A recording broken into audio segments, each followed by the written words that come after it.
Wilder Show podcast. I'm Scott. That's Lauren. Hello. You can hear me now? I can. Can you hear me now? I can hear you now. I can. I can hear me now, too. Can we welcome some people if you've never listened before? We have a little boilerplate thing we have to say, how to email us, how to find us, all that stuff. But the first thing, lest you tune out in fewer than 3 seconds, welcome. We're glad you're here. We are. I'm Scott. That's Lauren. We do a podcast called the Wilder Show Podcast. And the Wilder Show Podcast drops on Tuesdays and Fridays before 6 a.m. Central Time twice a week. So we welcome you. We're glad you're here. You can find the Wilder Show Podcast wherever you get your podcasts, on Spotify, Apple Podcasts, iHeart, Amazon, YouTube, wherever you get your podcast. We do invite you and need you to actually like, rate, follow, subscribe, and share. I got an email from a buddy who said I was just about to like, rate, follow, subscribe, and share. But then the guy on the podcast told me, just do what I ask you to do. So just strike that, Your Honor. And we invite you to like, rate, follow, subscribe, and share. If you want to email us, we love email. We love the interaction. Podcast at wildershow.com. Podcast at wildershow.com. Now, for those just joining us, our little time here is sort of divided into two parts. This part and then that part. And that part we call the scattershoot. Yeah. It's a Wilder Show scattershoot. So this is this part. And then scattershoot is usually, I don't know. It's not complicated. It's not a science. Just stay and you'll figure it out. Just stay. It'll be easy fine to follow along. Yeah, just stay. We probably should say a word about the state of Texas. And that little holdout is still going on. It is. And the Texas legislature is that situation where Democrats are saying, we're not going to come back. And the governor of Texas, Greg Abbott, says, then don't. Because I'm going to call a special session again and again and again until we get this done. And it is going to get done. The redrawing of those lines, the redistricting, gerrymandering, which I've referred to as gerrymeandering, which is, I was just looking at California's map. It is unbelievable. Oh, yeah. A little tiny sliver, like go 1 inch this way and then go 48 miles north. And you're all in the same district. You know, the governor of California, Gavin Newsom, I've said before, Gavin Newsom wants to be president. Right. Gavin Newsom is hopping on board this media train. Texas is out of control. Texas is doing the bidding of President Trump, blah, blah, blah. So Gavin Newsom is talking, as is the governor of New York, as is the governor, is it Pritzker? I think it's Pritzker, right? Of Illinois and others, Democrat governors, talking about how terrible this is. Well, I mean, let's take a look at what other states have done. See, this is the point. Democrats are upset because Republicans are doing in Texas what Democrats have done all this time. In 2021, California Democrats, they redrew the districts to yield 44-3 safe seats for Democrats. In Massachusetts, we talked last time, it's 9-0 what they drew through 2021. In Oregon, in 2021, they drew it for 5-1 Democrat seats over Republicans. In New Mexico, 2021 redrew it to 3-0 Democrat delegation. In Nevada, a 3-1 Democrat seat delegation. In New Jersey, all 12 seats are Democrat. In Maryland, in 2011, they redrew the 6th district to flip it Democrat, securing 7-1 seat advantage. Illinois, in 2021, eliminated 2 GOP seats, created 1 Democrat seat for a 14-3 advantage. New York redrew the map in 2021 for a 22-4 Democrat seat advantage. So 2 points. Number one, this is exactly what you guys have done all this time, and you got away with it. And now it's being done, and it's not going to yield the results you want. And you think that's a bad thing to do. Now not because of the thing that's being done, but because it's not getting the results that you want. That's point number one. Point number two, because you have done this all this time, where are you going to find in these almost exclusively Democrat-led states where the delegation is almost completely Democrat? If Texas yields 5 additional, or maybe 8, as some people are now wondering might be the case, but certainly 5, we're going to make those up. Where is Massachusetts going to make those up? You're going to redraw the districts in Massachusetts to get more than 100% for Democrats? Because that's where you are right now. You drew it where even though 40%, 40% of the state votes Republican, 100% of the delegation is Democrat. Where are you going to get those extra to compete with what? This is all a smokescreen. They're trying to scare Texas or use Texas to scare the nation into saying, well, we're going to do this. If you do this, we're going to do this. You're not. You're not because you can't. You've already tried. You've already accomplished it. You are overrepresented on the Democrat side in states and underrepresenting Republicans in your state, and you do it for power. And now you don't like it because somebody else has done it, is going to do it. So is this right thing to do? Wrong thing to do? Is it something that that Republicans would be really upset about when the Democrats are doing it, but think that it's okay when they're doing it, and now vice versa? You know, the Democrats are all in favor of it when they're doing it, but they don't like it, you know, when there's any kind of turnabout? The question is the extent to which it represents your actual state. If your state has changed in the last 5 years, last 10 years, then congressional representation should change. Yeah. It should not ever be the case that 30% of the people in Massachusetts vote Republican, but they have 0 Republican representative in the Senate and 0 Republican representative in any of the 9 House members. That is not representative of the state of Massachusetts. So the drawing of the maps in Massachusetts, as we talked about before, was designed to get a couple of Republicans here, a couple of Republicans there, but they're in different districts, even if they're close together. We'll draw those things to make sure that we don't have any concentration of power. You don't even have one in a state that has 1/3 of the people vote Republican.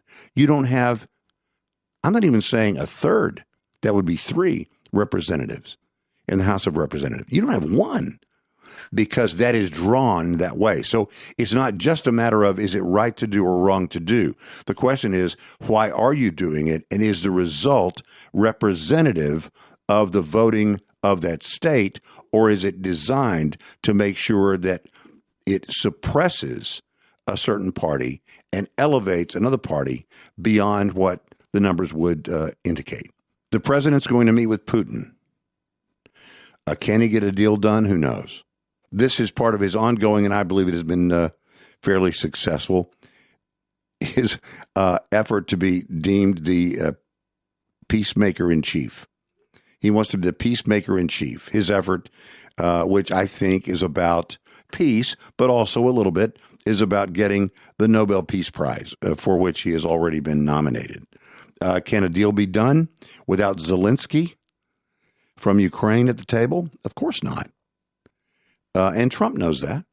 He knows that it can't be done without that. Everybody looks at one thing. Remember when we talked about this before, where Trump was going to meet with one side, and they were meeting in Dubai, I think. And they said, wait a minute, this is outrageous. I mean, Zelensky's not at the table. How can you meet with just one side? Oh, yeah. And we said at the time, hey, pause for a second. Sometimes you meet with one guy, and then you go meet with the other guy, and you say, you guys get together and figure it out. I meet with you and say, wouldn't it be good if we could work this out? Wouldn't you prefer this over that? And you say, yeah, okay, pause. And go the other guy. Wouldn't it be good if we could work that? Okay, what are your must-haves? What are your can't-haves? What are your must-haves? What are your can't-haves? Okay, now we've fashioned something, and I'm not going to cut the deal, but I've created an environment where maybe now you two guys can get together and figure it out. It kind of reminds me of when my kids were young. I never said anything like this, but I think I heard somebody, maybe a comedian, talk about this, or, you know, getting your kids separately. and telling your son, the son is fighting with the daughter, Mm-hmm. and you tell the son, look, she's crazy. We both Right. know she's crazy. She's crazy. Just do this for me. Just do this. right. And then you go to your daughter and you say, look, he's really immature. Right. I'm counting on you to be the mature one Yep. here. And let me tell you what I need you to do. And then you work it out and everybody's happy. And even getting Putin to meet on American soil with a sitting president actually is a huge thing. Nobody thought that could take place. Donald Trump got that done. Now, I know he believes that he's the great deal maker and all those things. And just to be clear, because I know this probably is on everybody's mind, no, you cannot see Russia from Sarah Palin's front porch. So that meeting is taking place later the week. Well, it's supposed to take place later this week, and we'll see if in fact it does. The nation's capital is out of control. Tell you a brief story. When I was a kid, we were on a church choir trip, and we were in D.C., downtown D.C., the heart of D.C. And I don't know why this was the case, but we all ended up spending the night actually in the church. So we slept inside the church. Yeah. Now, they didn't have facilities for people to sleep in the church, but I guess we had sleeping bags or something. And so the girls were on, one side of the baptismal pool, literally, and the guys were on the other side, in the little dressing rooms or whatever. I remember when we were there, they had chained. I don't think get away with this today. Probably couldn't get away with it back then.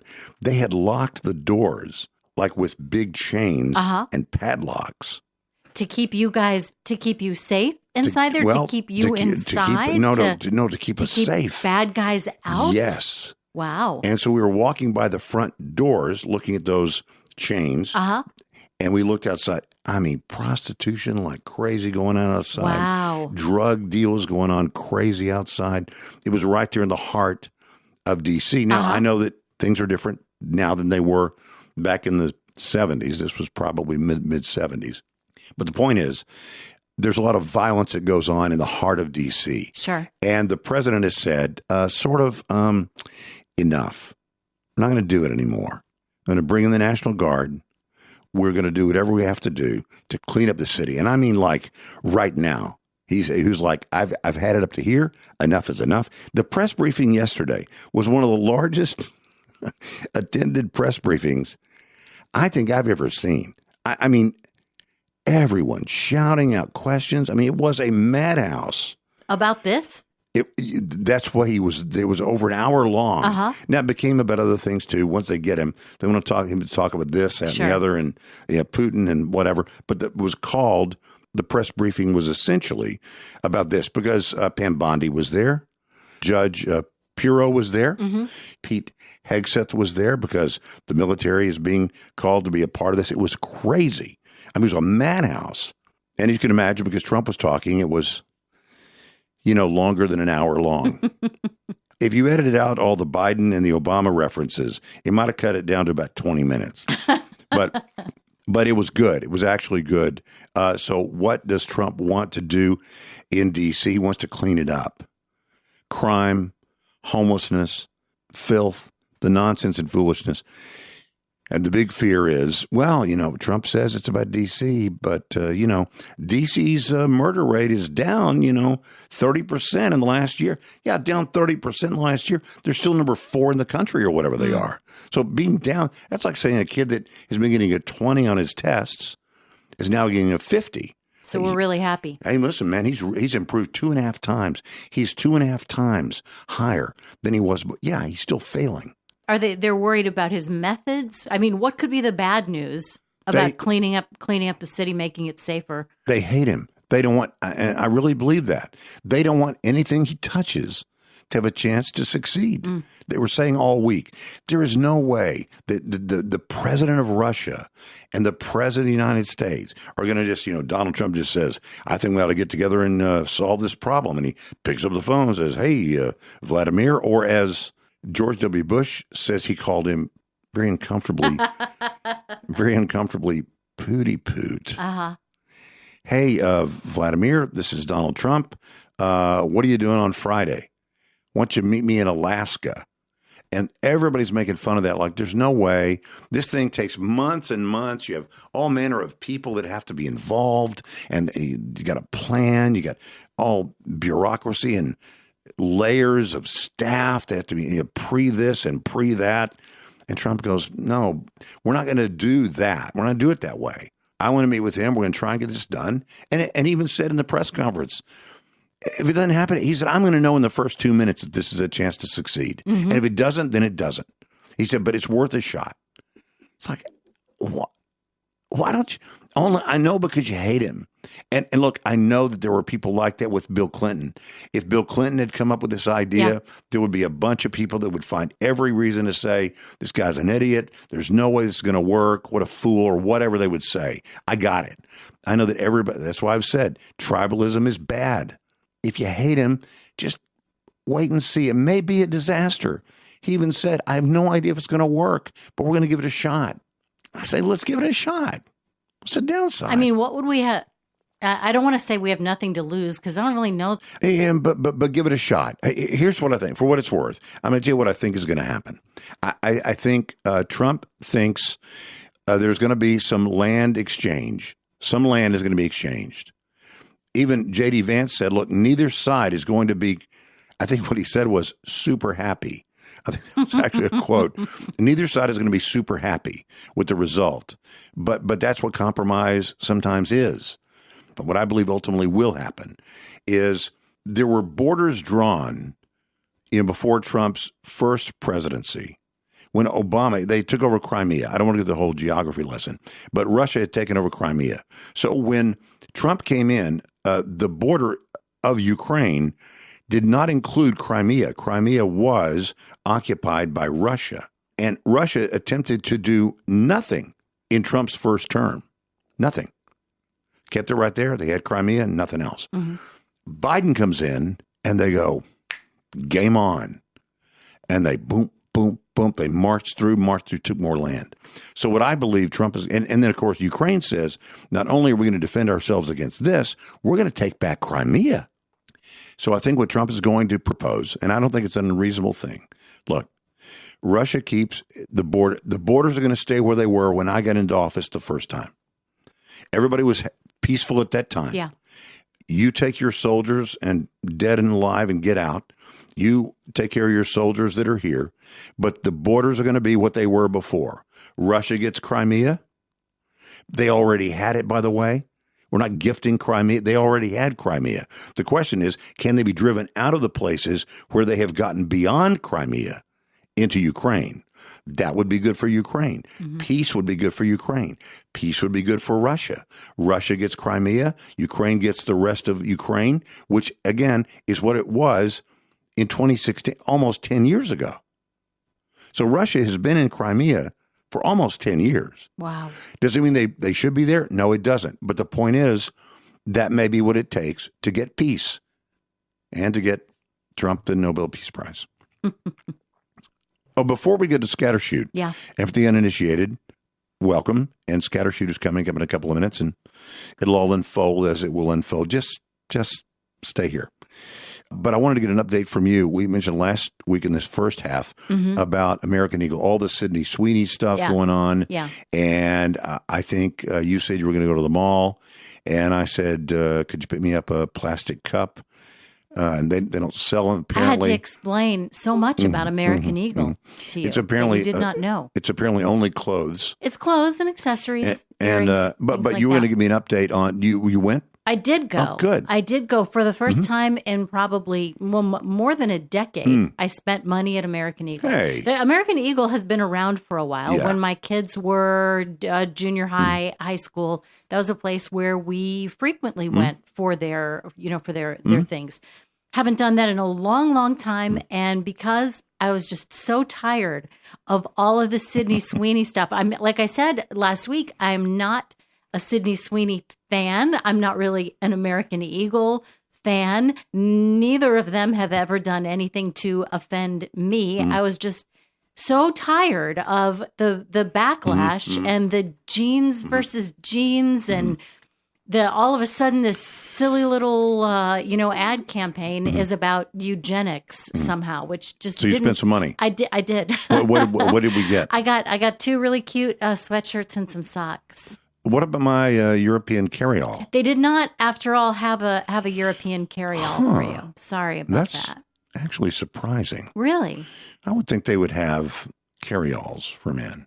No carryalls for men. Good for them. It's it's a younger crowd that they cater to. Yeah, I got you. Yeah, they have doubled down on it when they had the opportunity to back off. They didn't back off. Business Insider says it has gone very well for them. Yeah. So much of what we go through as a society it's a pendulum swinging, Mm-hmm. It swings way over here, and that seems way out of control.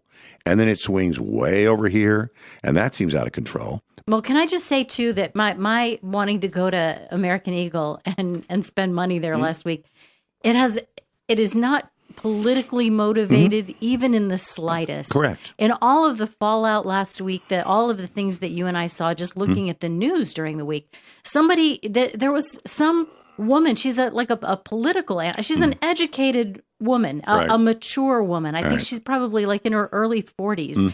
And she posted something on X that said, Sydney Sweeney is a something butterface. I said, what does that even mean? Yeah. And I don't remember if you told me or if I looked it up. No, I and did. It said, I said, but her face. This is so wrong. Out of control. And why, I mean. Yeah. It seemed so wrong and mean in ways that it seems like so many women have been telling us for so many years. Right. We shouldn't treat each other that way. Well, we're not, unless you're conservative. So, do you think that was all born of the fact that somebody found out that she's a registered Republican? No. But the very fact that people would not kowtow to their immediate ridiculousness that Jeans, Jeans, somehow means Genes, and the very fact that you have this white woman with blue eyes, it's like, you know what? Really, seriously, give me a break. The bottom line is all the efforts against American Eagle have not worked. No. They are making bank. Mm-hmm. I like the fact that American Eagle did not bow. It's interesting that we live in a world where a corporation could get the kind of massive media push against an ad campaign and not buckle. Yeah. And the not buckling did not cost them anything. Well, they hired. It gained them plenty. They hired this young woman who's been in a number of successful television shows. She's been in a number of successful movies. I'm sure they paid her a lot to sell blue jeans. And she did. That's what they wanted to do. That's what she's doing. That's what they sell. It's been extremely successful in the only way that they needed it to be successful. Correct. Oh, it is time for Scattershoot. Let's go.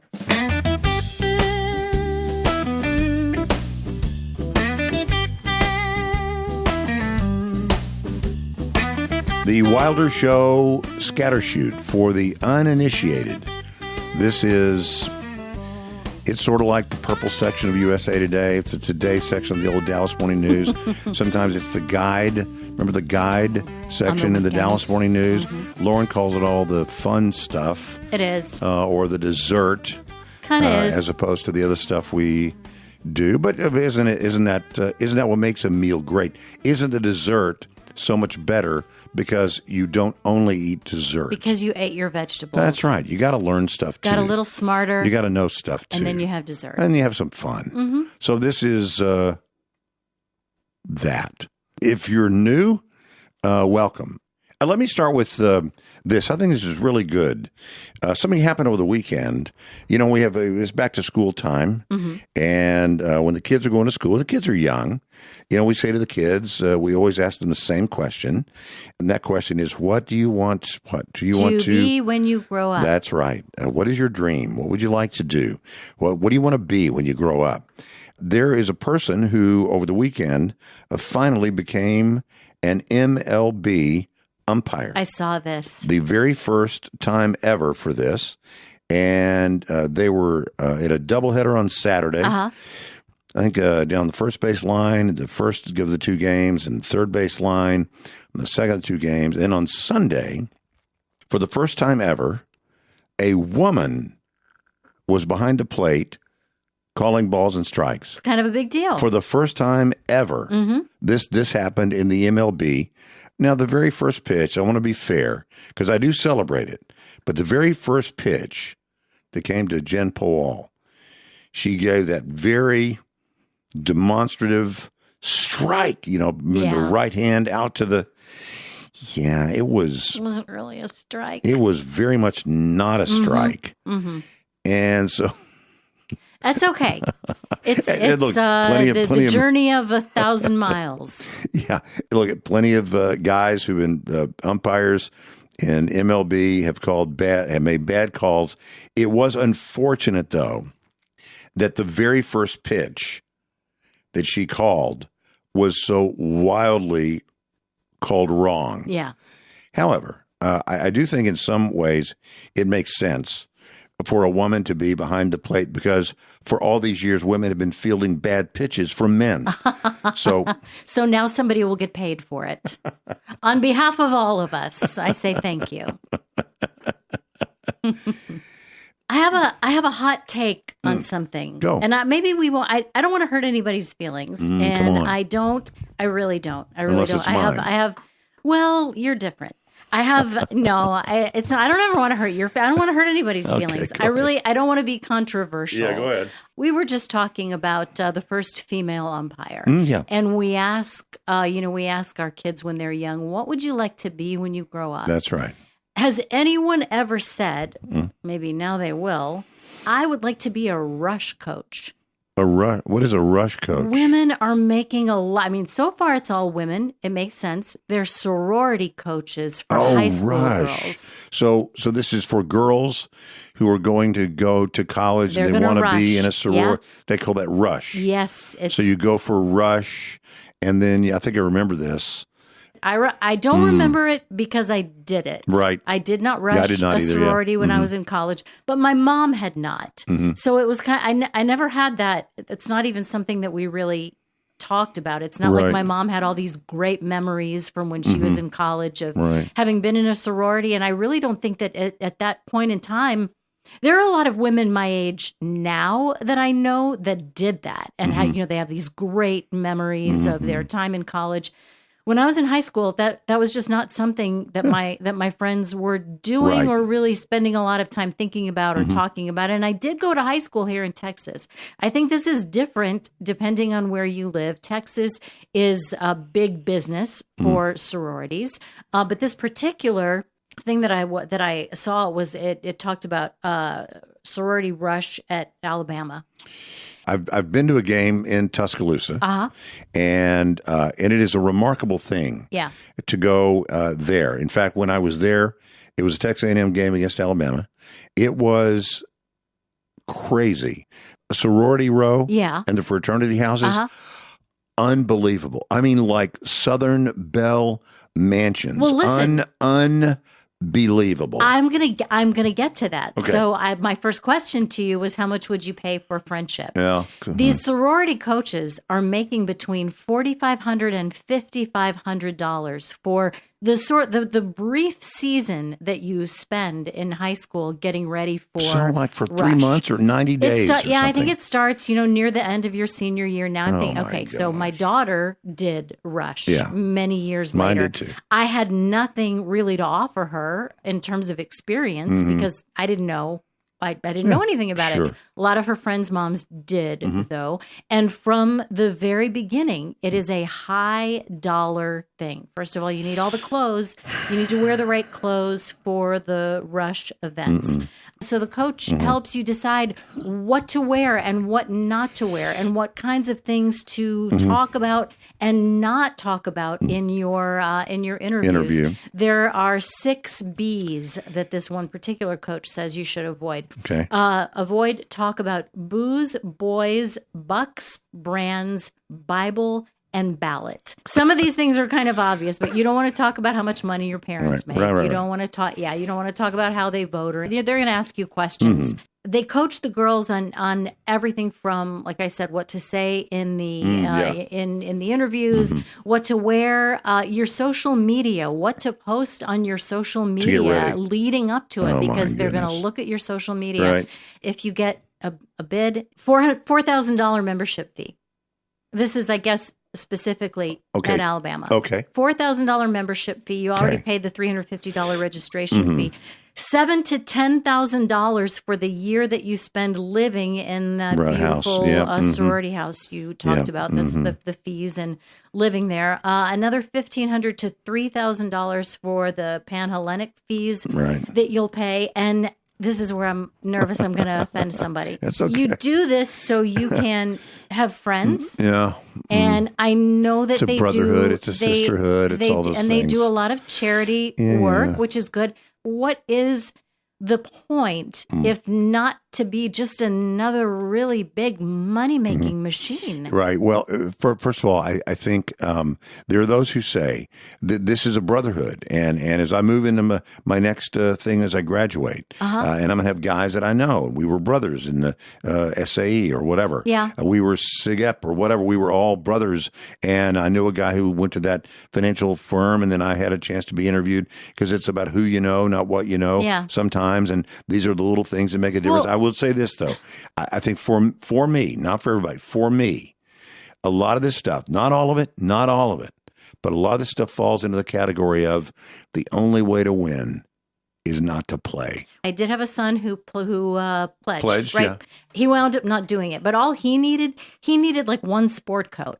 It's not like he needed a different outfit for 5 days worth of rushing. And really, I have to also say, well, my daughter wound up not pledging either. So I don't have a lot of experience. So maybe if she had done it and then had this great experience and all of these wonderful lifelong friends that she really believed she couldn't have gotten. Now, she stayed in college. She had great friends. She did other things. It's not like, because that's another thing this article talks about. If a girl doesn't get the sorority she wants, it is not unusual for her to leave that school. I'll just go find someplace else to go to college. Yeah, I think that's what it becomes. This deal is sort of a be all and end all. It's everything. Yeah, and if I don't do it, I'm a failure, or like this or that. My boys had a saying.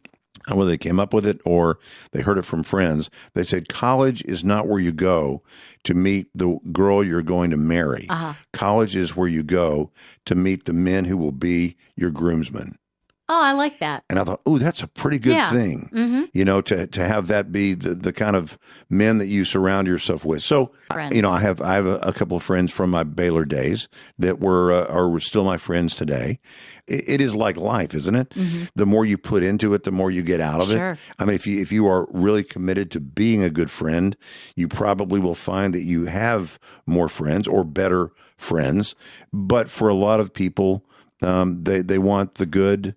And I don't mean this in a bad way. They want the good college experience. And part of that is, fun. And part of that is doing fraternity or sorority. And it comes with all the things that it comes with. Yeah. And some of those things are good. And a bunch of those things are not good. We talked about this before. Remember when the kids, some junior high dance or something, and who's in the group and who gets to go in the limo. And oh my gosh. I was like, and you're nervous for your kid that, oh my goodness, I mean, what about that? And what about this? It's like, there's an angstiness to it that I don't like. I just rather not play. Yeah. So you're asking the wrong person. What would I pay to have friends? I would probably pay more because I didn't know. But I understand what you're saying. But I can't believe those coaches. You want to be perceived as a person who would be a good friend. Yeah. It's like, what? How about you just be a good friend? But I guess you can't show that in an interview. And so how do you do that sort of stuff? That's the whole point. I mean, to me, it seems like, prove that you are a good friend to the people that you meet, that you want to be friends with. I don't know. Maybe I'm missing something, but it just seems like a lot. I hadn't even thought about the whole school dance thing. I was with my mom over the weekend, and I said, I can't tell you, I think it was Sunday afternoon, I said, I am so old, and I'm still so grateful that tomorrow is not the first day of school for anybody in my life. For me or for my kids, just that, Nervous for them. And fall was that the very beginning of it was that homecoming season. And who am I going to ask? And if I ask her, is somebody else already going to have asked her? And if he doesn't ask me, am I going to get to be with my friend? Oh, my goodness gracious. I was going over my apps and my streaming services over the weekend, and I was wondering if you had to cancel all of your streaming services except you could keep one based on usage, which one, whether it's Amazon Prime or Hulu or Netflix or any of the Paramount Plus, which one would you then keep? Right now it would be HBO Max. Really? Uh-huh. Because I'm rewatching something that's 15 seasons long on HBO Max. What are you rewatching? ER. Oh, yeah, of course. Yeah. Okay, now which one would you keep if you were keeping it based on quality, not on usage? In other words, if you said, I love almost all the things or many of the things, if I had to give up everything, I would still keep which one? I don't know. Maybe it might be the same answer, or it might be Apple TV Plus. I would guess Apple TV Plus. Yeah. That's why. Because you like a lot of those artsy things that are on there. Guess that for me? You? Yeah, for you. Are there artsy things on there? Well, the whole Severance thing is really odd, and it's good. It got lots of awards and all that, but it's a really odd. It's not like the most entertaining thing. It's an interesting thing, but it's one of those things where everybody watches it and everybody comments on it, and I think that's one that you would probably want to keep. Yeah. For me, I would keep based on usage. It would be Amazon Prime. Why is that? What do you watch on that?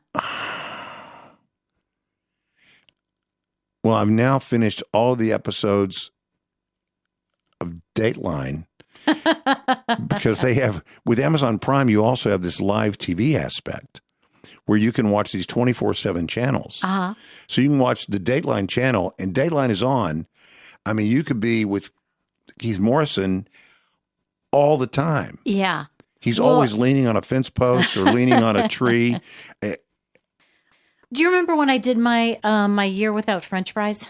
Yes, it was a self-imposed prohibition of fast of sorts. I thought, I really love French fries. Somebody just asked me recently what my favorite food was. And I did think about it for a while because I like a lot of different food. Yeah. But I thought, if I have to settle on just one thing, it would probably be French fries. Really? Which is, it doesn't make me sound like I have a very distinguished palate, does it? But a girl loves her French fries, which I think is probably why I thought it would be so good for me if I did without them for a year. I thought it would have a really good effect on my cholesterol, on my fitness, my health overall. And I did pretty well. Yeah.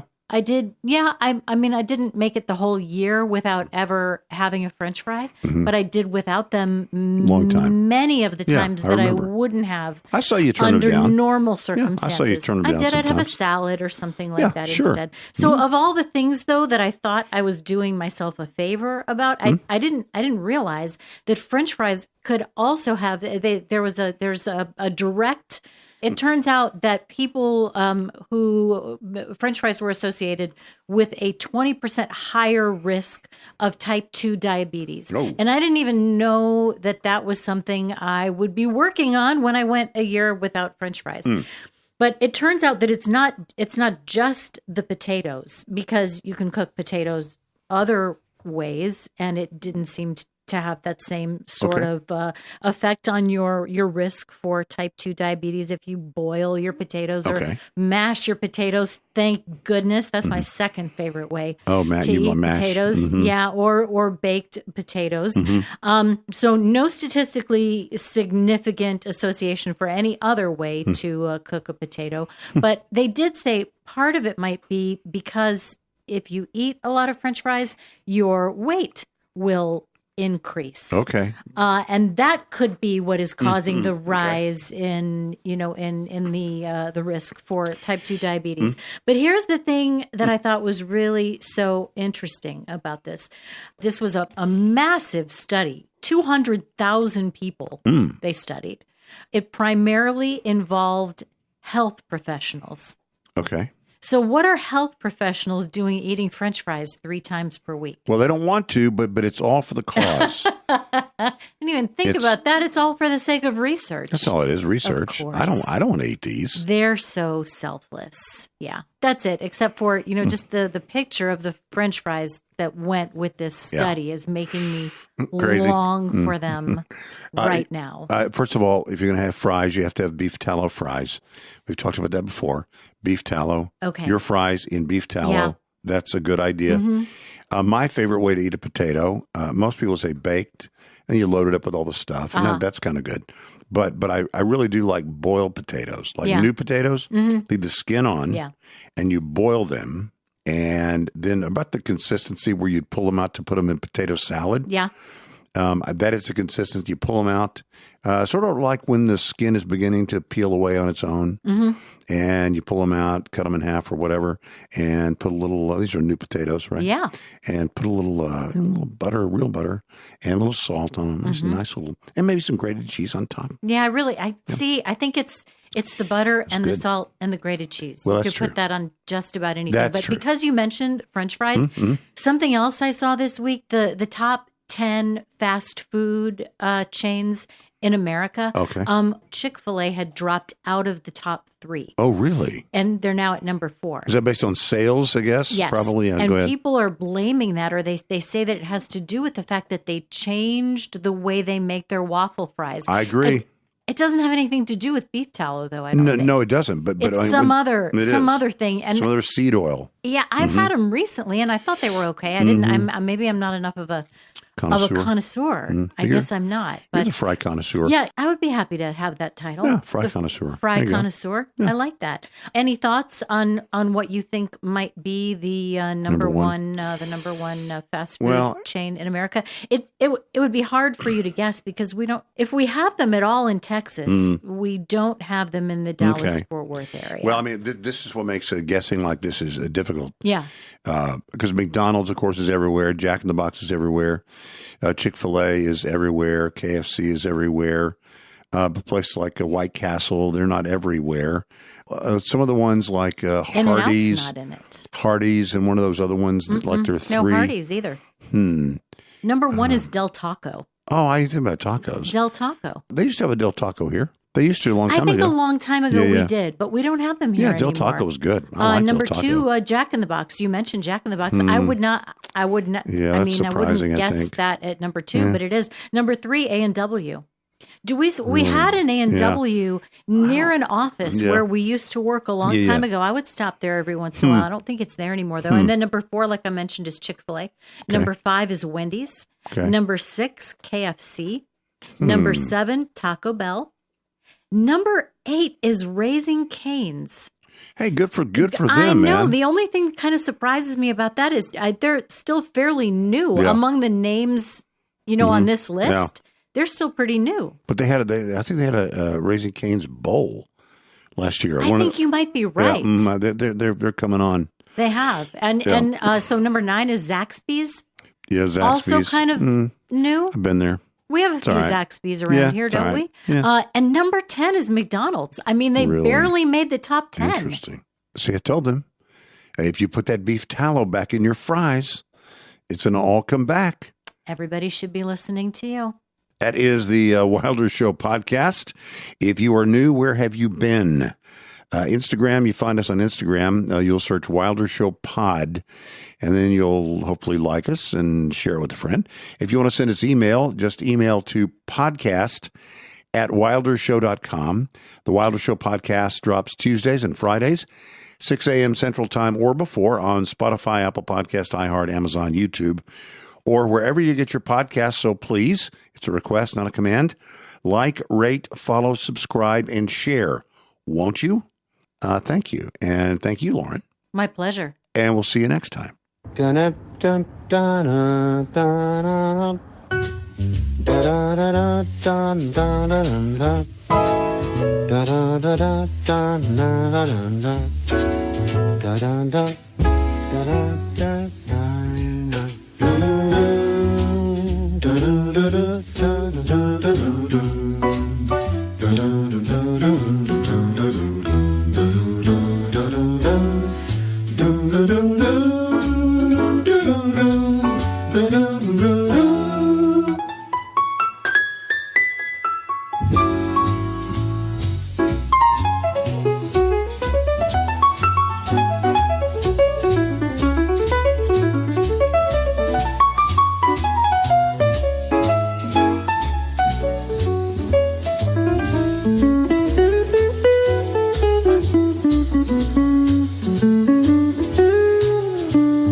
Da-dum, dum.